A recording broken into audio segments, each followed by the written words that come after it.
but it proved to me in just that experience, the one thing, which was for me was track, is that like life literally is a trade, and people keep telling you that you're gonna grow up and like something called life is gonna smack you in the face when you become an adult or go to school or don't or whatever. Like high school teachers tell you that, or elementary professors tell you that, and then you reach this moment where you realize like it's not like that serious. I'm gonna get what I give.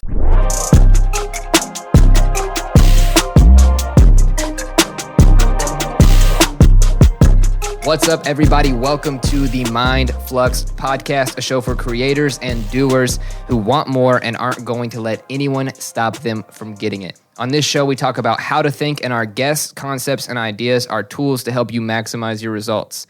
We've got a special guest, but before we introduce her, we've got something for you guys. If you've been struggling with decisions, which are the starting point of all success, head over to mindflux.com/decisions. We've got a free guide for you for some mistakes to avoid that we've lived out through personal experience. If you're watching on YouTube, go ahead and hit subscribe. And if you are listening on iTunes, please leave a review. Those two things are what help us scale this show the fastest. As always, we're produced downtown in our studio and office by Benji Got Beats. I'm one of your hosts, Tristan Parmley, joined by my other co-host, Josh Matthews. And our guest today is a woman of many hats. She is addicted to the hustle and focused on service within self. She is the host of the Cheeknowsbest Podcast. And honestly, she just gets shit done. I don't know how else to say it. So without further ado, welcome, Cheeno. Hi, guys. What up? How you doing? I'm great. Thanks for having me. Of course. Thanks for being here. That was a hell of an intro. I've had to do it a few times. I guess I have to ask now, can I cuss on this? Yeah. Oh, dope. Okay, Yeah. cool. Yeah, it's like yeah. sentence enhancers for me, so. Yeah, it definitely adds to it. So let's get right into it. We messaged each other on Instagram to get started, which is how we find a lot of our guests and how we do everything. Mm-hmm. But I really want to ask you right from the beginning, who is Cheeno? Where did you get that name? And then we're going to lead into your own show and your own podcast as well. But let's start there. Okay, so the name Cheeno. Well, my last name is Chenoweth. So a lot of people don't know my real name's Mackenzie. Mm-hmm. I had no idea until just now, and I didn't want to ask. I love that. Literally, I get that all the time, which is so funny to me because I've created this alias, which is kind of the point, and people truly don't know my real name, which I kind of love. I'm not going to lie to you. But I started bartending downtown Indianapolis when I was fresh 21, and I'm about to turn 28. Mm-hmm. And I also had a very corporate job. I worked for Enterprise Rent-A-Car, one of the best experiences of my life. But you run into a lot of people that I'm either renting cars to or my bosses. So I needed to create something. So if I had some sort of debacle, like when you cut someone off and they hate you for it, that they're not getting online and saying, oh, Mackenzie at Howl at the Moon, and then that affects my corporate job. So one of the barbacks, actually, one of my good friends, his name's Devon, he was like, we need a nickname for you. How about Cheeno? And I just looked at him. I was like, what? For what? Where did that even come from? He goes, it feels right. I was like, all right, freak what you feel. We're rolling with it. It does feel right. I thought it was your last name. I had no idea. Yeah, and that's the thing is now when people see my last name, they're like, Chenoweth? And I'm like, it's Chenoweth, but I understand where you got that. Got it. But yeah. Got it. And then your name also for your show, for your podcast, is Cheeknows, Knows, best. So it's a double pun because it's Cheeknowsbest, you. And then I was like, was her name Chi? Because now I don't know. But then there's also Cheeknowsbest, is in the ownership of your best experiences. And from looking at everything, it seems to be that you really encapsulate experiences. But I want to ask you, what does your show mean to you? And why did you dive into podcast world? The show means everything to me. I know that sounds a little cliche, but I think you guys obviously can understand that aspect. It actually all started from my friends reaching out to me with some of their life experiences or things that they were going through. And I just felt it was really impersonal to respond in a text message. So I started sending voice memos. And then the voice memos went from 2 minutes long to 8 minutes long to like 11 minutes long. And I am going back to school in September to major in psychology to be a therapist. So I was like, I think this is my calling. And I just sat there. I was like, maybe if I have a podcast and just talk about the experiences I've been through and kind of share similar stories that either my guests have or things that my friends have shared with me, that there's going to be someone out there that's like, holy shit, same. Thank you so much. And I actually get that a lot, which is the whole point. You know what I'm saying? So, yeah. So have people always came to you like your whole life just for... Yeah. And sometimes it's funny to me because I'm like, I'm not the one. Like I'm working like 4 jobs. I barely wash my hair. Why are you asking me? But I do feel like there's been a lot of life experiences and just, like always hustling and always trying to do right by other people that have given me that aspect of being able to advise people. And sometimes it's really hard because even though people ask for your advice, you don't always say what they want to hear. And that's where it's a struggle for me because I'm like, okay, it's never black and white. You have to kind of manipulate it to how someone can hear you. So that's the hardest part about the podcast so far is like, how can it channel into men, women, multiple ages, make it relatable for everyone. So. Yeah, and that relatability is really important, but also like the fact that those experiences have solved problems for you. And so if somebody in that like same experience has a problem solved is really important because that's what you just said. Like you've always tried to do right by everybody and everybody's come to you for specific problems. Yes. And then it's kind of like you just get left asking like, what qualified me for you to ask me this? Like, I'll help you no matter what. Yeah. I guess that's what qualifies you. Yeah, I honestly just think it's my purpose. I think there's something inside of me that is able to relate and connect to a multitude of people. I joke around with my little sister and say that I'm a chameleon of personalities. So it doesn't really matter, the type of setting I'm in or what type of people I'm around. If you need me, I'll figure it out. Like, let me do the maneuvering on how to communicate with you and you just fucking spill it out. I got you. And I don't know, it just kind of fits. I don't think there's any other explanation.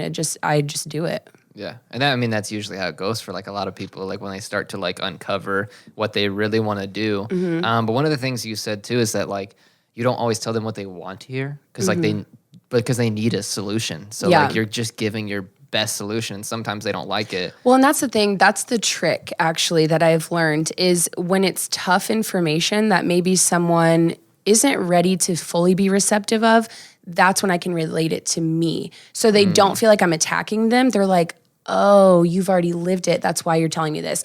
So in a very like small example, if one of my guy friends is like, yeah, my girlfriend cheated on me, my first response is, okay, dump her. But okay, dump her. That needs to be like a meme. But I also can sit there and say, hey, like I've been through that and it's not as easy as just saying like, peace out. Like you've got to work through it for yourself, work through it with that person. If you think it's salvageable, roll with it. If not, so then it's like, they don't feel like you're coming for their throat. Even though people know it's true, they don't feel like you're attacking them because I'm like, hey, same here. And then they slow their roll and they're like, oh, okay, well, she's not like attacking me. She's telling me from a place of care. So that's probably like my main goal. And I think that all started with coaching, to be honest with you. And you coach volleyball? Yeah, I coached travel volleyball. In college? Yep, I played volleyball all through middle school, high school, college.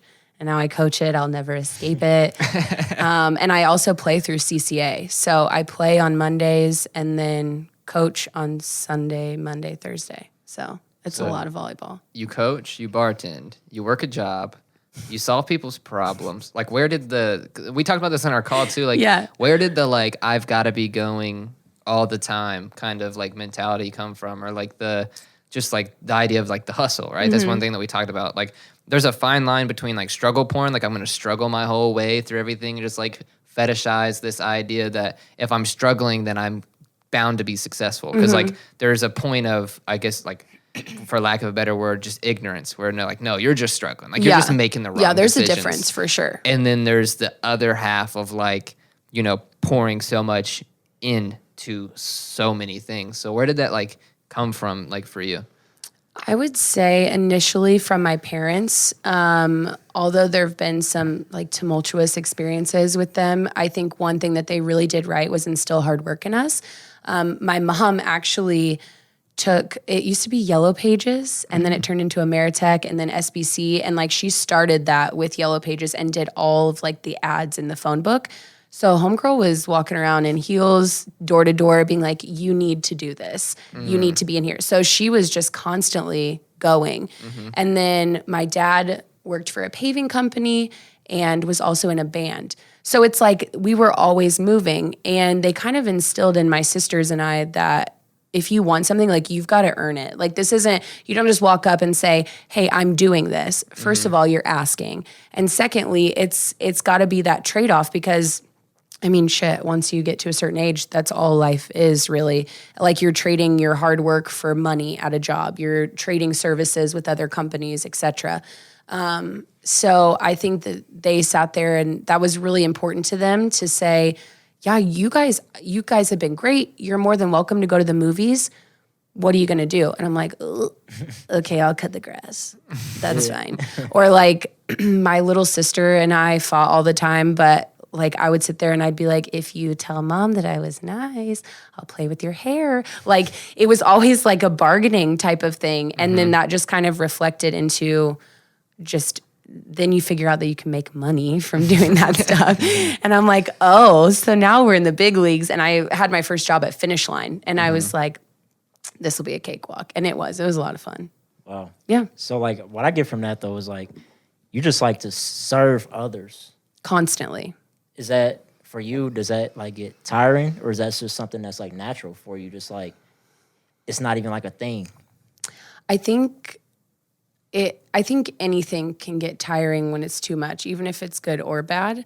And while I think my purpose is positive, it can definitely be tiring when it's not being reciprocated and when people aren't very receptive. Like you've got to be strong enough in your purpose to be like, hey, these 10 people didn't hear shit that I just said, but that one person did. And I think that's probably the key.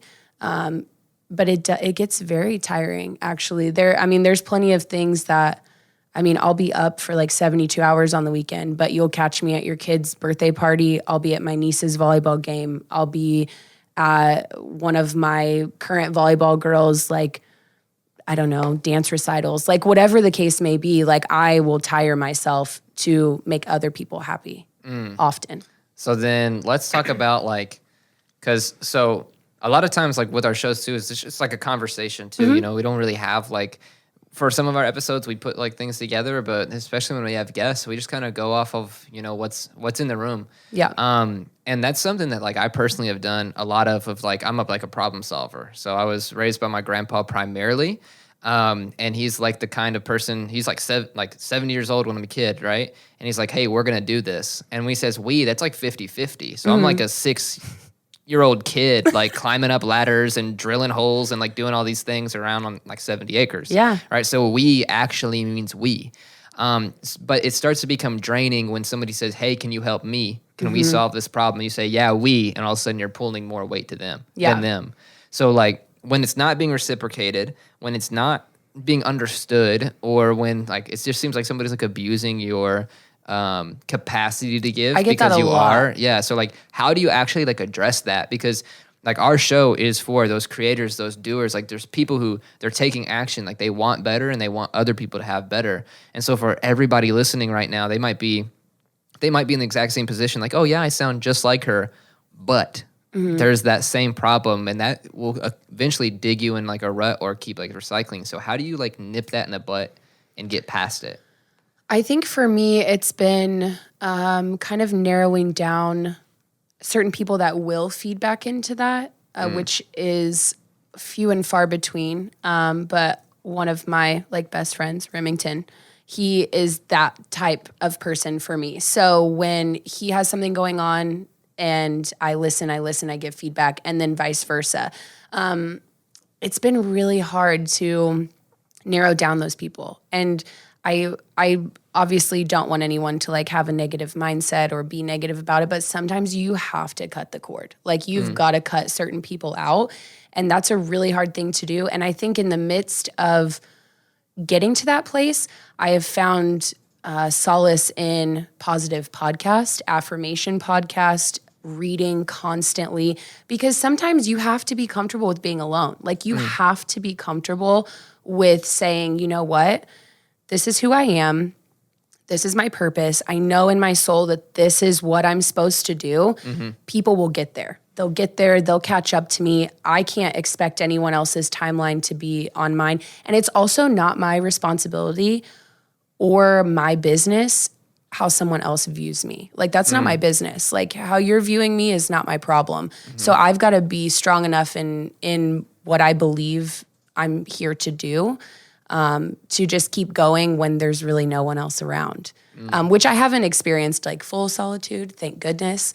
I always have my little sister and my big sister. I'm the middle child, and they are the sandwich that keeps Cheeno together. I shit you not. Like they're amazing. The bread. Yes, they're the bread, and I'm the black sheep middle child, like through and through.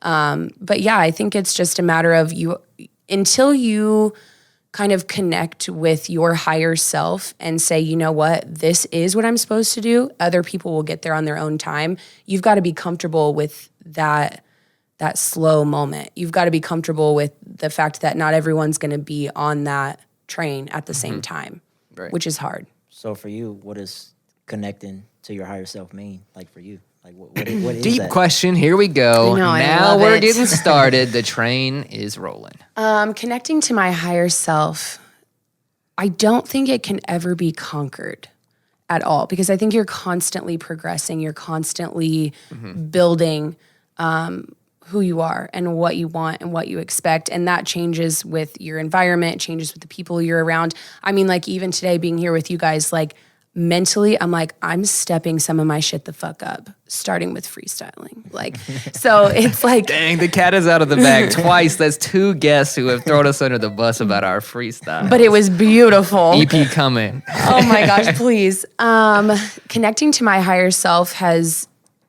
I'm trying to think. I don't want to speak for you, but I Okay. know one thing from like the same personality is you won't always conquer yourself. We have an episode about that, conquer yourself. So that's what it's called.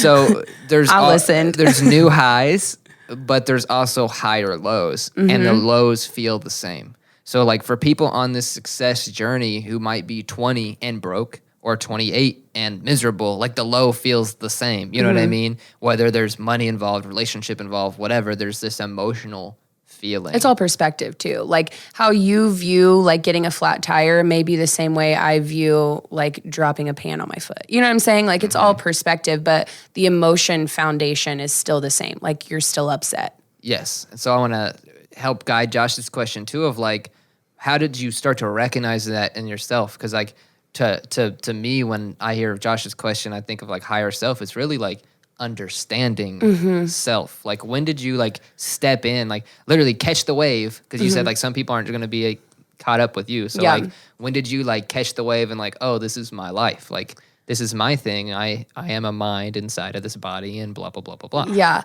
I think it probably began stronger in 2016. And that's when my dad passed away. And my dad was my best friend, like greatest fucking person I've ever known in my life. But when he passed away, my 5-year relationship / engagement also ended within the week. And then I also moved from my apartment to a different apartment, and it was like everything was changing all at once. And I had these epiphany moments where I was actually reading The Secret, and I was really studying manifesting and like law of attraction and just trying to tap in more to myself.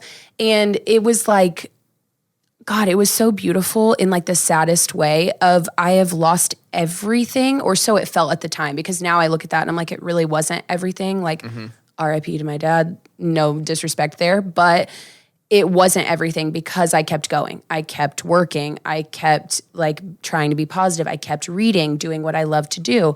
Yeah. But then I started to see things like I would sit with myself and I'd be like, I am going to be positive today. Lo and behold, you have a good fucking day.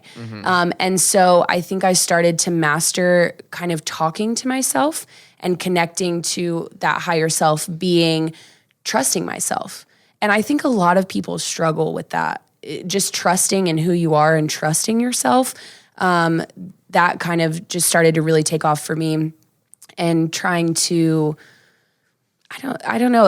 It was like the universe was giving back to me all of the things that I had put out there. So I was like finding pennies heads up, and I was, I'd go to McAllister's and like my favorite numbers are 5 and 7, and it was fucking 57. And I'd sit there for a minute and I was like, okay.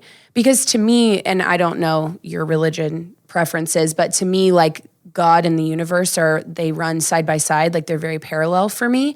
And I also have a very personal relationship with God. So I'm like, what's up, homie? Like, need you today. Yeah, exactly. I'm like, my guy. Man, what to do, baby? Yeah, exactly. Exactly. That's how I treat it. So beautiful things started happening that I was like, okay. And I would sit there and I'd say, I'm going to keep doing what I'm doing, but I need a sign. I need something to kind of confirm like I'm doing the right shit here, because it's very lonely and I'm very broke and I'm very sad, like SOS, help me. And then like beautiful things started happening. So I would be on a walk and all of a sudden like the sun would cut in the right direction and it would like completely warm my body. And then my dad's favorite song would pop up on my phone. And I was like, okay, so you're confirming that I'm doing the right shit and I have to listen to that. I got to believe in that. So even in like a religious aspect and then just kind of like a universe aspect, I do a lot of reading with Gabrielle Bernstein. She has this book called The Universe Has Your Back. And she has these law of attraction cards that she has. And I mean, like anytime I'm having a hard day, I'll like pull one and I shit you not, it's like the perfect thing that I'm going through every single time. So it's just the simple fact of like trusting that what you're putting out there is going to come back to you, but you have to be mindful that even if it's shitty, like shitty things will come to you. Like don't sit there and be like, my life sucks, I'm gonna get fired. Because you will. That's what'll happen. So you've got to be able to be strong enough to control your thoughts in the sense of, I mean, really, it goes back to just trusting yourself. And I feel like a lot of people struggle with that. They don't trust themselves. There are many insecurities that we all struggle with. I mean, I have makeup on right now, okay? So like it's one of those things that everyone has certain types of insecurities, but you've got to trust that your purpose is the thing that's going to push you to that level, you know? Mm-hmm. Yeah, and I think that's amazing. Even like what you said, you kind of like felt like you lost everything, but you really didn't. Because like I can relate to that. I know Tristan can relate to that. You know, when you're in that position of just like losing everything, it's like you literally have two decisions to make, like lose more or keep going. And yeah, exactly. I have a tattoo on my shoulder from Fight Club, and it says, once we lose everything, we're free to do anything. Mm-hmm. So it's the sense of like your perspective, bars. Right? I should have. It's like it changes your perspective, because when you're younger and you're in high school, you get your first heartbreak or your first like F on a test, you're a straight A student, blah, blah, blah. Everyone's cases change. And you have a minute where it feels like everything is gone. You're grounded and you miss the homecoming game, something like that. But then when the worst possible fucking things happened to me, I was like, oh my God, I still like journaling. I still like reading. My friends are still here and I'm still making money. Oh. And it's like, okay, well, that's just a chapter. Like it wasn't the worst thing that could happen, because it opened so many other doors. So it is that perspective aspect. Yeah, it's life. Like you can't have wins without losses. Like one thing that you said is like you started learning basically trading, right? Mm-hmm. Like life is a trade. Like there is a yin and a yang, a positive and negative. Like no matter what you believe in, like you can't feel positivity or positive emotions without understanding or experiencing quote unquote negativity or negative emotions. Yeah, like it's impossible. So that's why like talented people they say hard work beats talent, right? Because the harder worker is usually the person who has lost more and they hate that feeling, or they love the feeling of winning enough to keep going. Whereas like a talented person has no concept of win or loss because they just show up. I love that. Right? Like I can personally say I experienced that in high school because I was not the best volleyball player, but I was at every single workout. I was there early. I was the one helping put everything up and down. You know, like it almost was that my integrity as a player outweighed the talent on the court in certain situations. Yeah. So I think that is a perfect thing to say because I view that as being true. And to an extent, like I've lived it, you know? Yeah, and that's the same thing. I was a college athlete as well. And so in high school, I ran track and I didn't have a school. My school didn't have a track is what I meant to say. My school didn't have a track, but I had a coach who kind of took me in like a son. So didn't have a dad either. And he would pick me up at 5 a.m. every day. And from his drive, he had to leave at 4 for sure. And we would go to the weight room every single day before school because I had to work a job after class.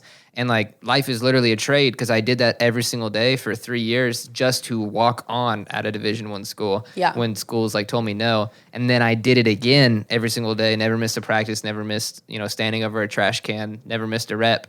And I ended up being a Division I record holder, NCAA qualifier, like slim chance of running pro. Like I just don't have the training capacity. Like, but it proved to me in just that experience, the one thing which was for me was track is that like life literally is a trade, and people keep telling you that you're gonna grow up and like something called life is gonna smack you in the face when you become an adult or go to school or don't or whatever. Like high school teachers tell you that, or elementary professors tell you that, and then you reach this moment where you realize like it's not like that serious. I'm going to get what I give. Yeah. Like you said, like you started learning you could trade for money, or you could trade time and energy for relationships, or like your understanding of yourself and your own emotional intelligence is what's going to yield you positive emotional intelligence back. And like you just start to learn. It's all a trade. And that's why Josh and I can't like stop doing what we're doing right now. Like we worked, I'm sure you've heard it on our show. We worked for free for an entire year for our clients. And like we built a business on literally just showing up every single day. Yeah. And seeing like you guys have an experience when you came in of like, this is awesome. Like that means the world to us because we built it. Like this was white walls and 2 chairs when we... It was literally... I'm so proud of you guys. Appreciate it. I was going to say, it was literally the idea like at an event. Yeah. It happened in 2 weeks. Last February. And we had a business, but we didn't have the accolades with it. You know, we just had like our company, we reset, we removed, but like... Well, I think a lot of people, an idea. They don't understand that aspect because I have people ask me all the time, they're like, why are you so stressed over the podcast and like getting your blog out? Like, do you get paid for it? And I'm like, no, sure don't. Like I get some from it, or I have, like you said, like trades types of situations with certain companies. Like Indie Fitness Magazine is very helpful in giving me a studio. So I always make sure and say thank you on my podcast to them. But it's like, I don't expect that. Like, that's not why I'm fucking doing it. Like, anything you can monetize, like figure it out, because that's awesome. If you can find something that you're making money at and you're passionate about, you have won. Like that's the key. But I never started it expecting to be like rolling in money instantly. It just doesn't happen that way. Yeah. And when you get paid, it'll just be a bonus. Like, oh yeah, I get to have fun. Because like that's what the show is for us. Like we have to run our business. We have clients to serve, but like, and we really enjoy that too. But like when we're on the show, and obviously like you felt like the energy before the show, right? When we're like just freestyling, like having fun, like it's just when we show up here, it just appears. Like everything we need, the words we need, the energy we need, the question we need, it's like that stuff is here. Like it just aligns with what we're doing. And I wanted to ask you like about that too, because when you're doing so much and like splitting your attention, essentially, to like discover what that is. You're almost 28 now, right? So a lot of our listeners are in that 18 to 28 range, and they're just trying to figure it out. So like, what were some of the things that you tried and failed at? Like different jobs, different maybe entrepreneurial adventures, or just different things, or have you just done the same things consistently and scaled them? I struggle a lot with discipline and consistency. I like consistently take a bath and wash my hair, and that's where it ends. Like, I But you said at the consistently, beginning that you don't wash your hair that often, so I mean, okay, it depends on can't what trust you her, like. guys. I know. It depends on what you consider washing your hair. Girls understand. But it's, I have failed a lot. I failed, I would say like my first big failure was having my high school coach look me in the face and say, your talent could have got you to IUPUI, but your grades are taking you to a Division II JUCO, sis. I was like, okay, all right, okay. So it kind of like hurt my soul a little bit. Like having someone straightforward tell you like you could have done better and you chose not to. That was probably my first failure. Now, when I went to school in Illinois at first, best experience of my life. It was amazing. I wouldn't give it up for anything. like, hey, thanks to those grades, like I had this awesome experience. Yeah, I definitely could have. That was probably my first failure. I could have just focused in school and got good grades, and it would have made all the difference in my college volleyball career. Another failure. Enterprise was a failure for me. I struggle in the corporate world. If you can't tell, I'm very blunt and I say what I think. And so it's hard because I would want to connect to people and actually have real conversations with them. So prime example, and Enterprise is an amazing company. If anyone has a chance to work there, they definitely should. It really sets the pace for just so many business ventures that you can jump into. And I appreciate the experience, but it just wasn't for me. I started at a store. The best example I can give is I was at 96th and Keystone, which is a very nice area. You know, you're surrounded by Audi and Lamborghini and all of these things. Well, the desire of those customers is a little bit higher than other stores. So they walk in and I was like, hi, you have a reservation? Sure don't. Okay, well, I just dropped off my Audi and I need a car now. And like you look at someone and you're like, oh shit. And all of a sudden, all you have is like a Nissan Note, which I don't know if you've seen a Nissan Note, but it's about as big as this table. Like It's pretty small. And they look at you like you're crazy. And I'm like, this is going to be bad. Like I got to get out of here. So then I was put at 46th and Keystone, which is like kind of in the hood. You can tell from my hoops, I'm fine with that. Like, I'm fine with that. That doesn't bother me. And I was able to kind of expand on getting to know my customers better because they would come in with real life problems. You know, they would come in and be like, hey, you know, my family lives in Fort Wayne. I haven't had a car for 4 months. Can you help me get there? Like, all I have is $100. What can you do for me? Like, almost like that sense of, that was my way to be the middleman to help someone that get service felt better than being a servant. Yes, in a sense. 1,000,000%. Even though you had to do more work, probably. I mean, more work, and I did like riskier things. Like you're not supposed to put certain people in certain cars based on their credentials. So, do you have a credit card or not? Is your driver's license expired? But you know, it got to the point where like people would even come in hot, like angry, and they're like, rah, like running their mouth, and I would sit there and I'm like, here's how this is going to roll. We can be friends and I'll get you a car, or you can keep yelling at me and you can ice skate up Keystone. Like, it's up to you. And like it's pretty much just like a respect thing, you know, like people wanted to be heard, and it was a very different thing. And that was not okay at Enterprise. You know, like it wasn't okay to have an opinion or to be real with someone, I guess you could say, like putting someone in their place when they've done it to you. In the real world, all of a sudden respect is created. In the corporate world, it's you're getting a write-up. You cannot talk to our customers like that. So that's when, for me, I was like, I cannot, like, I got to get out of here. And they actually ended up letting me go because it was like a constant battle of like, girl, like quit. Stop take breaking your all the hoops rules. out. Like, what is happening?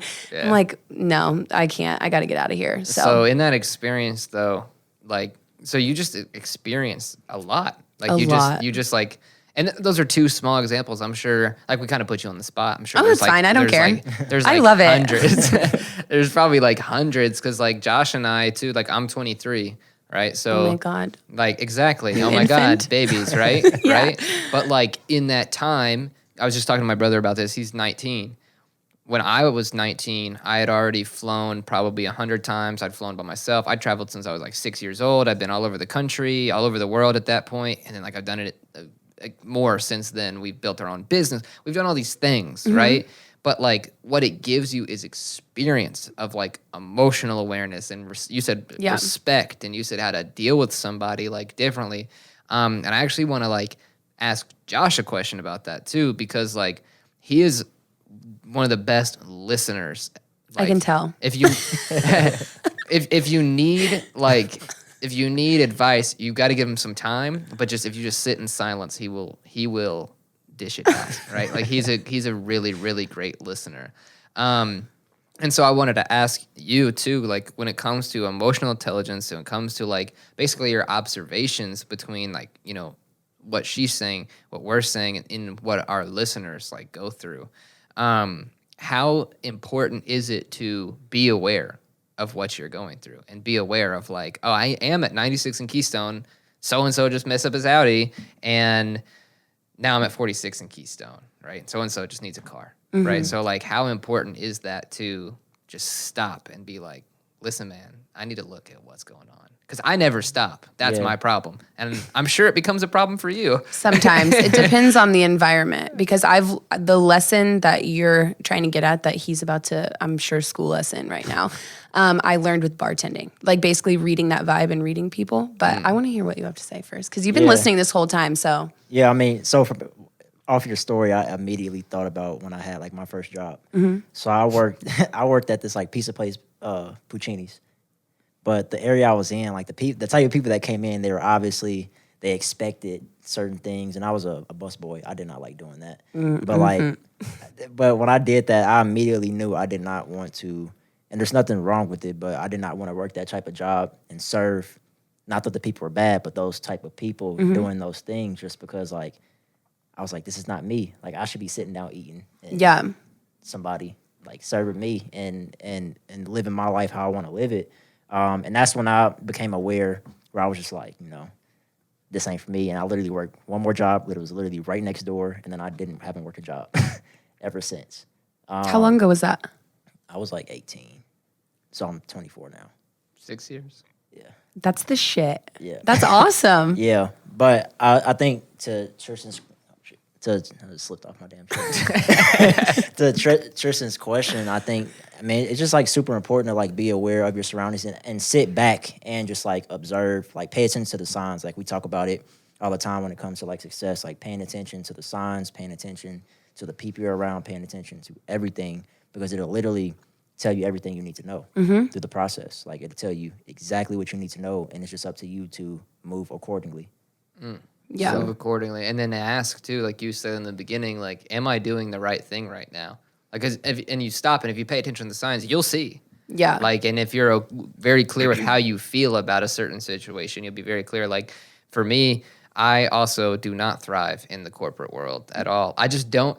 I respect authority by all means, and like for everybody out there listening right now, no matter where you're at in your journey, like we're not saying like just like it your way or the highway, but at the same time, it is your life we're talking about. Yeah. Like your life. Whatever you're thinking in your head right now, you're the only one who knows. Like none of us will know, and you'll never be able to explain it good enough. Like it's just the way it is. But when it comes to like the corporate or like the rules, like I like to solve problems, and so if there's a better way, I just get the job done. Yeah. And like in previous jobs that I'd had, because I've only had one job since I was like 19 or whatever, so in 4 years. That is wild to me. Like, kudos to you both. I just have never, like, my brain does not wrap around that concept. I am happy for you. I'm a little envious. But yeah, that's crazy. But the thing is, we traded. It's not that you're not working hard though. Like that's the thing is I feel like that's what people confuse is that they're like, oh, you're not clocking in somewhere, so you're not really doing much, are you? No, I mean, like you guys have literally been here. When did you start texting me today? At like 8 a.m. and you've been here all day? I've been in that seat since 8 a.m. Yeah. I moved twice, and it was to go pee. Yeah, like hard work is still 3 happening. monitors just going hard. And it's like we traded we decide not to do 40 hours to do like 80 hours a week. Yeah. And people don't think about that either. Is like, they think once you get out of can't even find the word. It's not always corporate, but like working somewhere, 40 hours a week, I'm just going to do it myself. That doubles. Sometimes like dependent upon what you're trying to do, like you're not sleeping, you're going constantly. I mean, I think we can all attest to that in different directions, obviously, but there are plenty of times where I just don't sleep for like 3 days because I have to get shit done. There's not an option. And with that too, and that's what that was like the exact same point I was going to get to. Like you go and life's a trade, right? Like, so we start to trade that energy for a different energy. Cause like when you're at a job you hate, which I'm sure you've experienced, Josh experienced, I've experienced, right? And every listener out there, if you've ever had more than one job, I'm sure you didn't like one of them. So when you're there, like that energy that you're feeling, that is like vampire sucking the life out of you energy. And it ruins creative energy. Benji's a great example. He just hopped off the porch and quit his job like 2 weeks ago. Congratulations. Like he was like, I just can't, because he's a musician and he's extremely talented and he's like, he's so connected, and it's like the 40 hours he's putting in doing this doesn't make sense because the 80 hours doing this is like going to have a massive payout. Like it's just totally different. Yeah. And so I wanted to ask you too, and like really ask both of you, like how important is it to feel that, like to understand, like I am dissatisfied. Bob Proctor says that dissatisfaction is a creative trait. Like if you don't have aspirations or goals to chase right now, you need to find something to get dissatisfied about or recognize your dissatisfaction. So like how do you, because obviously we're all like positive people and we're always focused on feeling better, but like how do you recognize when you're dissatisfied and make a change? Like because you do work a lot of jobs, you do a lot of things, so how do you be like, I think it's tough for me, especially right now, because my day job, like I don't like it. I don't. But I know that if I can power through that until I move to New York, it'll weigh itself out. Because at the end of the day, I mean, I don't have anyone to fall back on, and I think a lot of us can kind of attest to that. But I still have to. I think it's a very, very fine line between being realistic and also just up and being like, fuck this. You know what I'm saying? Like it's a fine line. And I know that there are things that my job offers me. I don't like it. And I am dissatisfied because I could be doing so much more with my podcast and my blog. But there are pluses to it. You know, I do alcohol sales during the day. So I'm lifting cases.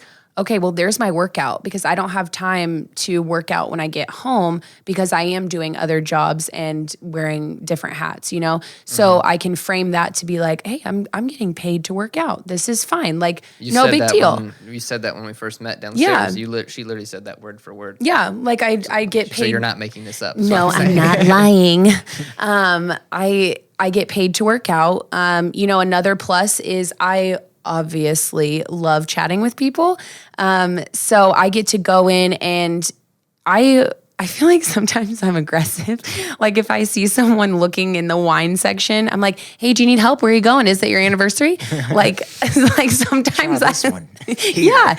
But that's what I like about it is I have that freedom where I clock in and out from my phone. So it's giving me a taste of that freedom, but I'm still technically under a corporate umbrella where I can clock in and out from my phone. I get a list of things to do and it's on my own time. So there are positives that kind of give me a taste of the potential of a full entrepreneurial lifestyle because it is all on me to get that shit done that day. You know, it's my own timeline. I can do other things. I listen to a lot of podcasts while I'm doing that because I know a lot of people are always like, how do you read so much? How do you listen to all these podcasts? And I'm like, well, I'm lifting 200 cases a day and I just listen to it and kind of like zone out because like that body work it's not difficult, but it's like I need to make sure that my mind does not go as numb as my body, which is hard.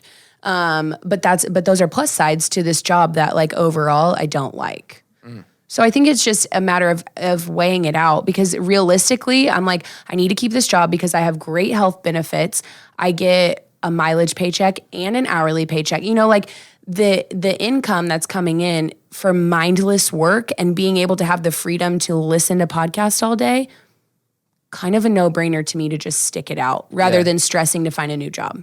Yeah, it outweighs it, and I think that is really important because for a lot of people, and I wouldn't even consider the word to describe that to be like realistic. It'd just be like your pros and cons. Like you're just looking at the pros and cons. Like how is this a benefit to me? How can I use this to serve me? Yeah. And like if you are in a job that you don't want to be at or an opportunity you want to be at, like make sure it can serve. Like make sure it can in serve some way you. or another, because a lot of people have that mindset of like, if you don't like it, leave, and that helps certain people in certain situations. I understand that and I respect it, but I also know that in order for me to get the next step of my journey, which is moving to New York and continuing pursuing my dreams, I gotta fucking work. You know what I'm saying? Like I gotta keep my job, and all hail Miss Ann, my therapist, because my health insurance pays for her. Like there are pluses to it that keep me grounded as a human being. So it's not I guess it's not a logical thing to be, for me at least, to be like, oh yeah, I hate this, so we're out of here. It's like, I hate this, but there's pluses, so I need to stick it out and be grounded in the fact I have bills to pay and I got shit to do. You gotta do what you gotta do until you can get to that next like stepping stone. So like for you, what's your next stepping stone? Because you mentioned New York. So what's in New York? This is gonna sound weird, Yeah. so prepare yourself. Dude, you showed up and we freestyled. You had no idea. So we just And it was awesome. Like it was so good though. So I went to New York a couple years ago, and the best way, and I tell this to all of my best friends, like Remington as my witness. I tell people I got to New York and I felt like I was home from vacation from Indianapolis. Like I got there and I was like, oh, we're home back from Indy, not the other way around. I even made some of the mistake to just like hop on the subway, and I was with two of my friends, and they look at me and they're like, where are we going? Do you know where we're going? I'm like, fuck no, I don't know where we're going, but it feels right. Like I have no idea. On a train, baby. Yeah, I'm We're like, on a I got train. no clue, but this feels like it fits.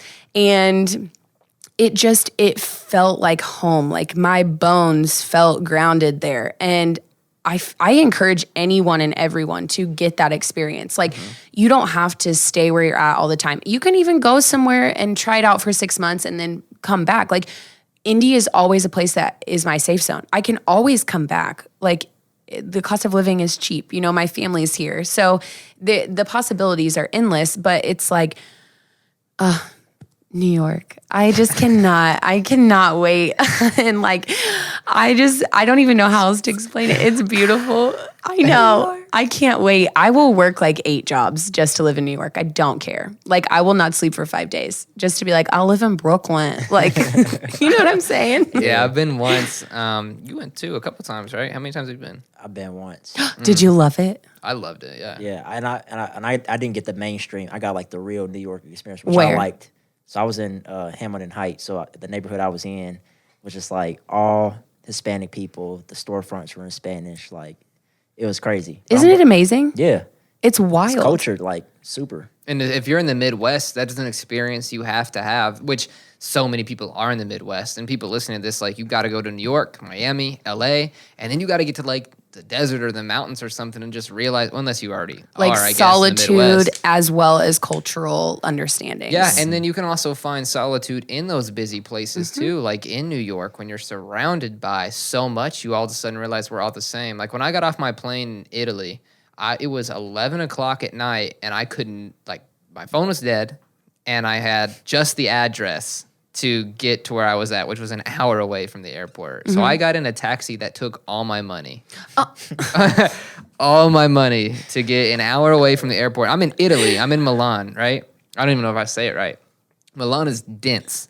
So I get to the place, though. I don't even know how to get in. There's like all these buzzers. I can't understand the people on the other side of the buzzer, but I'm just doing my best.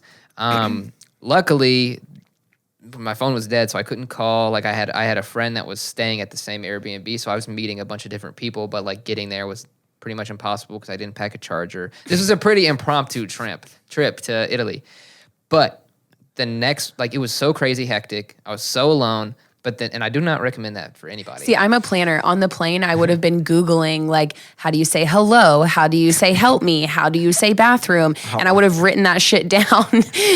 Well, it was a tough time. So the whole point, though, is the next day I wake up. And so, like, when I get there, it's 11. By the time I get to, when I land, it's 11. By the time I get to my place, it had to have been like 1 o'clock, right?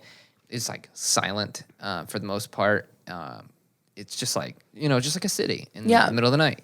The next morning, the place was jumping. There were so many people everywhere, and like they all spoke a different language. And like I like wake up to see all these things, and it was a totally night and day experience. That is so cool. Literally.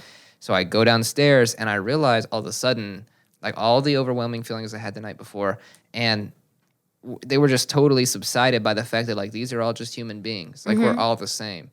And I think in the Midwest, a lot of people get scared to go to New York or LA or overseas or whatever because it's like, foreign feels like alien, right? Like, but it's not. Like, we really are all the same. It's like Josh is in New York where all the signs are in Spanish, like, and you're like, dang, like I can't describe that for you, but I'm sure it's a pretty awakening like experience. And when you go to New York and you're around all these people, like, it's a small story, but like I would recommend that to everybody because those experiences are going to teach you more about yourself than you're going to learn about those places. Well, and it's like going those places and not being afraid to be uncomfortable. So like I had like a watering hole next door to my hotel and I met the owner. His name's Paul, and he like told me about 9/11. Like his take on 9/11 because I was in 4th grade when it happened. So it wasn't as significant to me. Like I didn't quite grasp the idea of loss yet. So I got to hear his story, and then I went to Brooklyn, and it is, okay, I shit you not, when they say that like there's someone somewhere in the world that looks like you,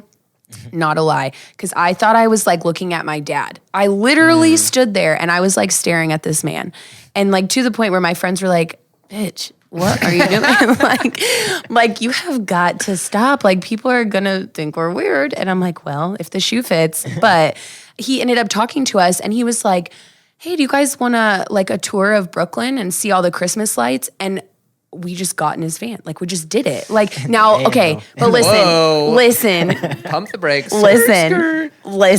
Not a Prius, but the van.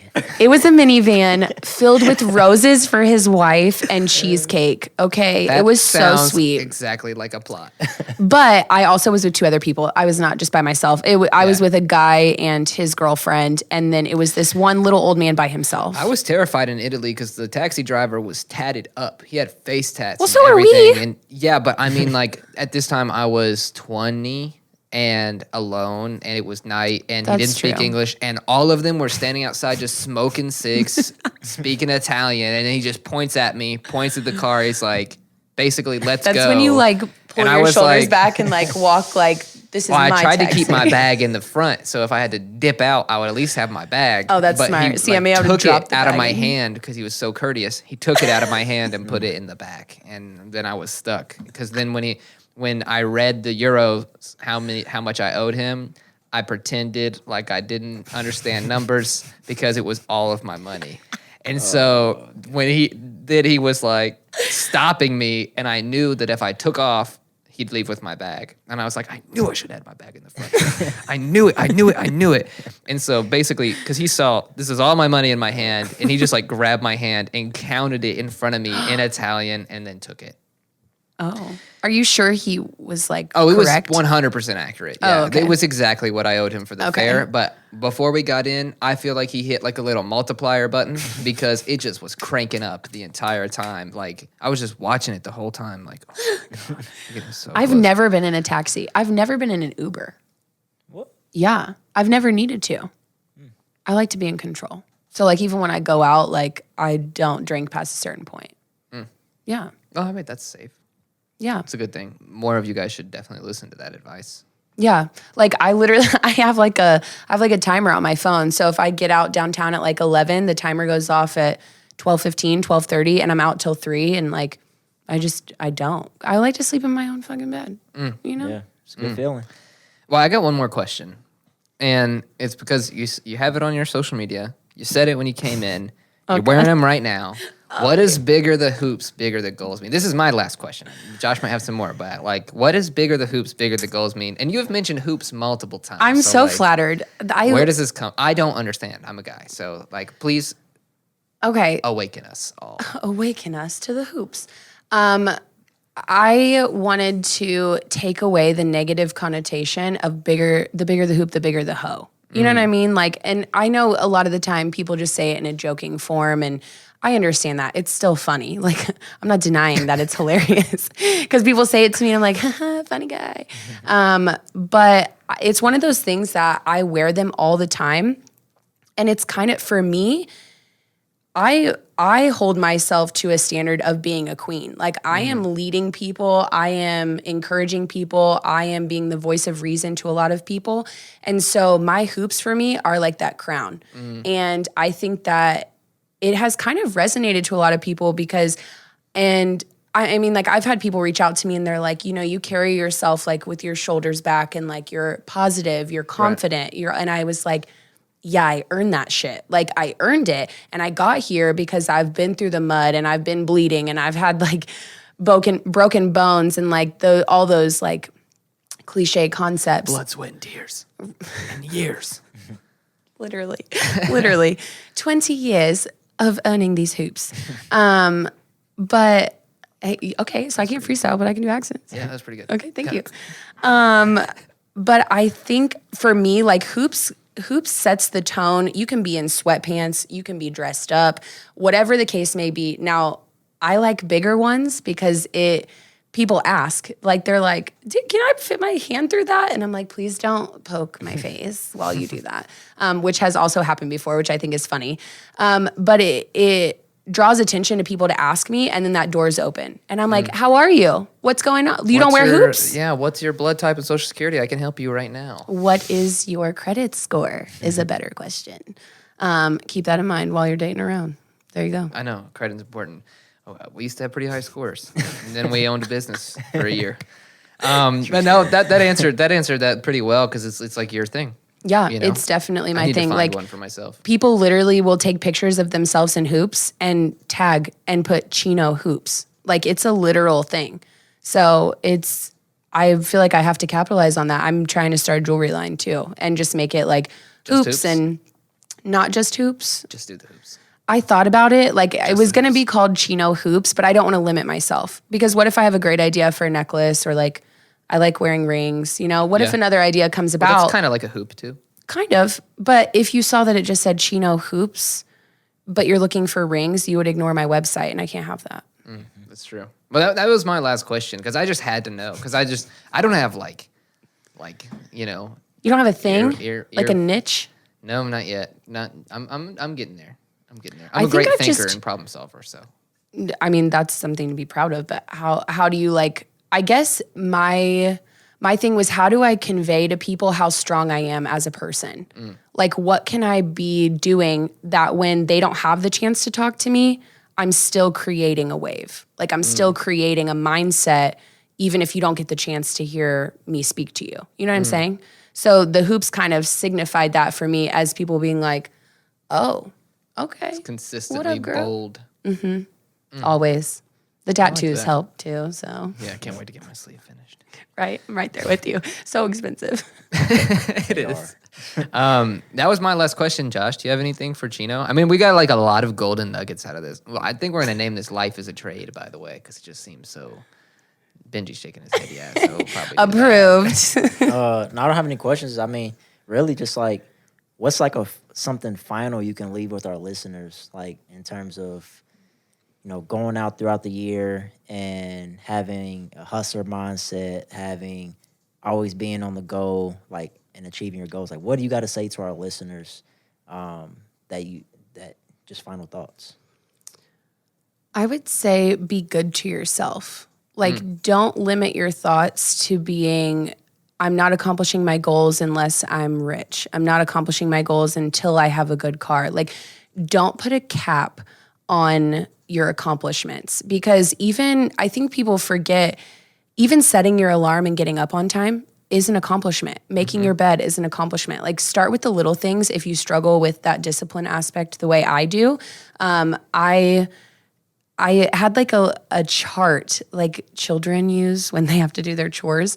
And I would put stickers on it every day that I made my bed. And then all of a sudden it was like 2 months filled up. I was like, oh shit, like I make my bed. Like I'm one of those people now. I make my bed is now like a verb that describes your life. Yeah. And it's like, I feel like people get so caught up in the concept of like, you're not successful unless your goals are fully accomplished or you're making a shit ton of money or driving a nice car. Like that's not the case. Like be good to yourself, be patient with yourself. I feel like we're all in this rat race right now because of the projections we see on Instagram and like, I mean, even like everything social media wise can be so beneficial, but can be so detrimental to making us think that unless we have a heavily lit performance that we're not successful. First of all, to your listeners, success is perspective. I consider myself successful and I have 4 jobs and I barely sleep and like, you know what I'm saying? But I consider that success because I have a balance of I'm making money and paying my bills, but I'm pursuing my passion with coaching, the podcast, the blog. And so I think that's probably like my biggest thing for people is don't limit your goals with society's concept of success. Like, what is your concept of success, you know? Yeah. Right. And it's like, it's little, success is big or a little task. So like to the making the bed thing, like for me, I never used to really make my bed every morning, but it was like last year, we met a guy who was in the military and he just said, yeah, you should make your bed. And I was like, all right, I'll do it every morning. And I've done it every single day now. There's actually a book called Make Your Bed. And it's it's the concept of like feeding back into yourself with like little accomplishments. And then it becomes one of those things where you're like, if I can do this and I can do this and I can do this, then those goals that you're trying to attain don't seem as difficult to accomplish because you're like, holy shit, I've been working out every day, making my bed, eating right, and I fed my dog gold. You know what I'm saying? Yeah, exactly. And another big thing about that is that success is a journey. It's a really good definition by Earl Nightingale is that success is a progressive realization of a worthy idea, right? And so whatever that worthy idea is to you, that's your perspective. And whatever your thing is your gift. And that's what we talk about on the show. Like that's literally what Mind Flux and our listeners and our team and like everything represent is understanding that these creators and doers, we're all on different paths, but it's all pretty much the same. Yeah. There's the same principles, success principles that work in all of these areas, and you really exemplify that. So thank you for coming on the show. But that last final thought that Josh asked, like it just validates again that like there's so many pieces, and I would encourage everybody listening now to go back and dig through this episode because there's little nuances in just how you speak and how you share your ideas and concepts and your thoughts that really like validate that you're winning and you're going to keep winning. So that's exactly why we had you on the show. So nice. Thank you so much. Don't cry. I might. Like I just feel like it's like when you're constantly trying to do good for other people the way you guys like that's why I was so thrilled when we FaceTimed for me to do this. I was like, they want me?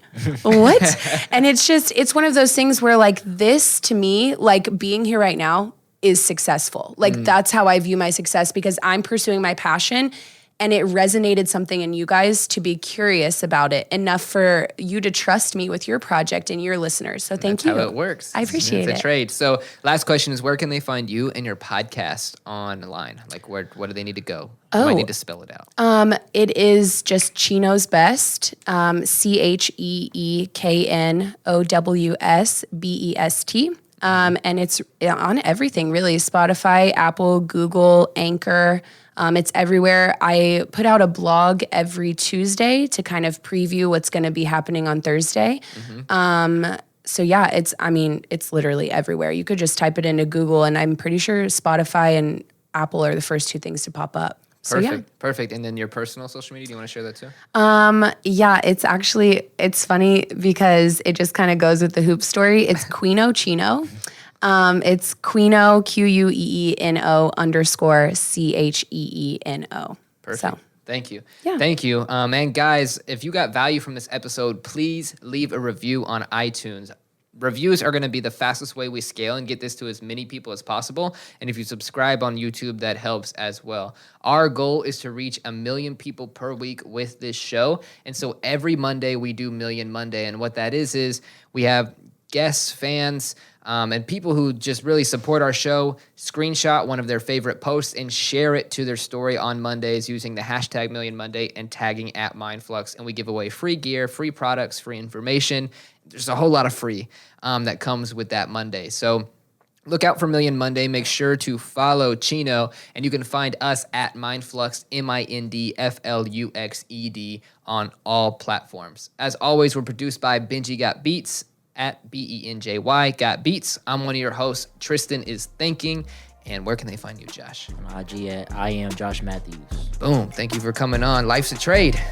And we'll see you guys next week. Peace. See ya.